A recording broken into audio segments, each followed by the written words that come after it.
Hello, my name is Ashley, and I'm one of the co-founders of the Feminist Uprising, and we are here today on the mall, but specifically at the Vietnam Memorial for the women who served this country. And I'm here today with our very good friend, Marla, who is a registered nurse and who will be giving us some insight to this memorial and to the nurses who are in this country and who have served.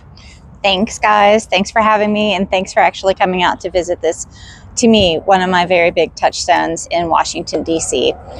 What I wanted to share with you today is that we're at the site of the Vietnam Memorial Wall, and that was dedicated in 1982. And then it took us another 10, 11 years really for us to work on getting a monument to the nurses who were in Vietnam.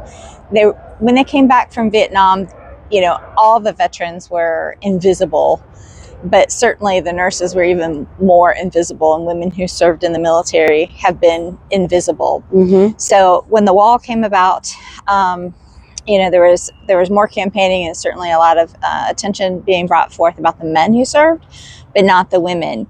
So what I wanted to share with us on our conversation about equality is that in the ERA and what we're trying to get accomplished with us in the Constitution is to tell you a little bit about that one heroic, badass nurse, U.S. Army nurse, Diane Carlson Evans, who, if you ever look at a moment where you say you need one person who can start a movement, it's her, because this is a monument to the over 260,000 nurses and women who served in Vietnam. So her work got this started. She did a grassroots effort. She had to start a nonprofit. She had to fight all levels of government and also public scrutiny and criticism of, why would we need this? And, what happens next? Are we going to do the canine monument next? So they kind of equated us with dogs when that happened. But she was very, very much very persistent in her quest to get this done. Did that grassroots thing and raised $4 million. $40 million in 1990s, early 90s was a lot of money, but it had to come from these, private fundraising that she did. So this is how it finally came about. So I want to say, our long quest for equality and getting us into the Constitution, it is not just the work of one, it is the work of we collectively.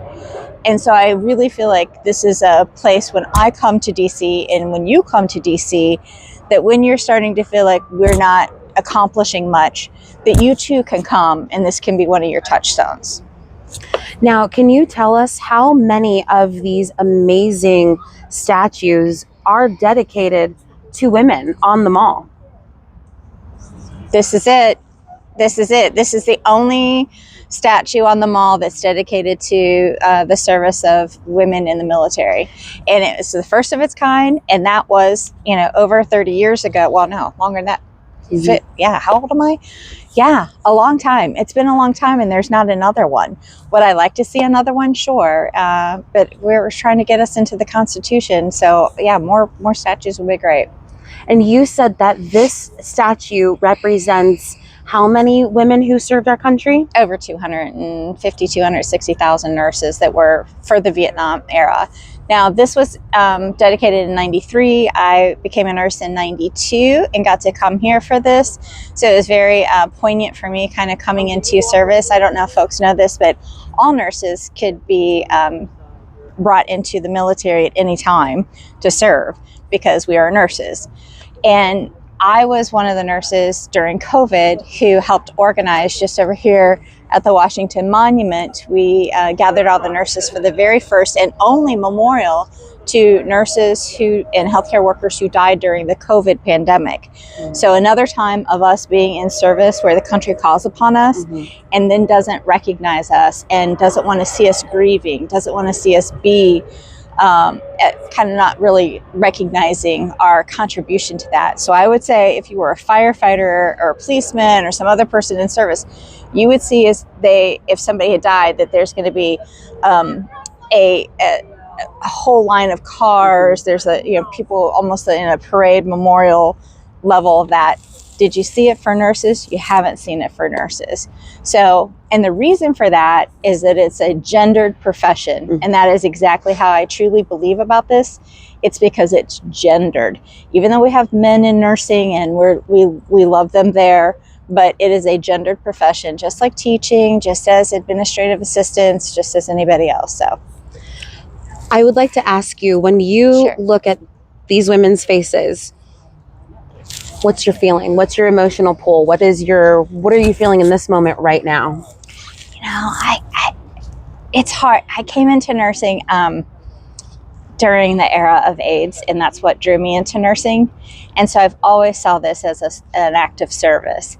And so this, you're asking my personal opinion. Right now, I have a son who his birthday was yesterday, and he's serving right now in the military in Kuwait, and so he's gone for the holidays.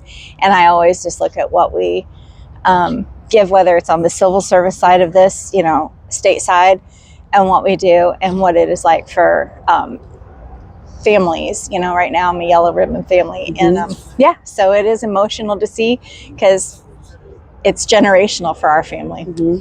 We serve. And lastly, what can you leave to women who hear the call for the future, your future nurses? Well, this was to me the handoff to my generation, right, of nursing. Because like I said, I graduated in 92. This was dedicated in 93. So I guess here's the next baton that we're passing to this next generation of young people, because I am done reproducing. I'm towards the end of my career.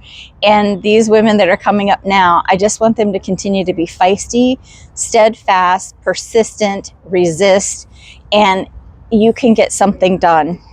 All of you. Love that. Is there anything else that you'd like to add?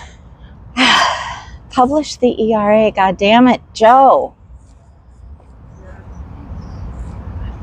That was beautiful.